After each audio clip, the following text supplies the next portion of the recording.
ഗംഗ കണ്ണട വെച്ചിട്ട് നിങ്ങൾക്ക് എന്താ തോന്നുന്നതെന്ന് കമൻറ്റ് ചെയ്യണേ. എനിക്ക് നല്ല അമ്മച്ചിമാരെ പോലെ തോന്നുന്നുണ്ട്.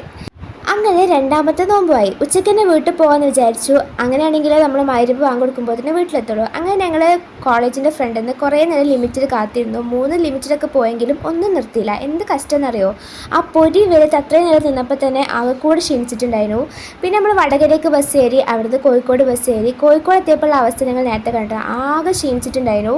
പിന്നെ വീട്ടിലേക്ക് എത്തിയപ്പോൾ തന്നെ പറയേണ്ട, നല്ലപോലെ ക്ഷീണിച്ചിട്ടുണ്ടായിരുന്നു. ഇന്ന് വീട്ടിലെ ആദ്യത്തെ നോമ്പാണ്. രണ്ടാമത്തെ നോമ്പായിട്ടുള്ളൂ, വീട്ടിലെ ആദ്യത്തെ നോമ്പാണ്. അപ്പോൾ നോമ്പ് തുറക്കാൻ വേണ്ടിയിട്ട് ഇന്ന് മുഹബത്ത് കാ സർബത്ത് ഉണ്ടായിരുന്നു. പിന്നെ തരിക്കഞ്ഞി എനിക്കിഷ്ടമല്ല. പിന്നെ കായ്പോള എൻ്റെ ഫേവറേറ്റ് സാധനമാണ്. പിന്നെ ഈത്തപ്പഴം, ഫ്രൂട്ട്സ്, അങ്ങനെയൊക്കെ. രണ്ടാമത്തെ നോമ്പാണെങ്കിൽ എനിക്ക് ഫസ്റ്റായിട്ട് നോമ്പ് തുറന്ന ഫീലായിരുന്നു. കാരണം അത്രക്കും രസം തന്നെ. പിന്നെ പത്തിരി, ചിക്കൻ കറി. ഈ പത്തിരി കഴിക്കുമ്പോഴേ എനിക്ക് തോന്നലുണ്ട് നോമ്പ് ഫുള്ളാവുള്ളൂ എന്ന്. അപ്പോൾ ഇതൊക്കെയായിരുന്നു വീട്ടിലെ നോമ്പ് വിശേഷങ്ങൾ.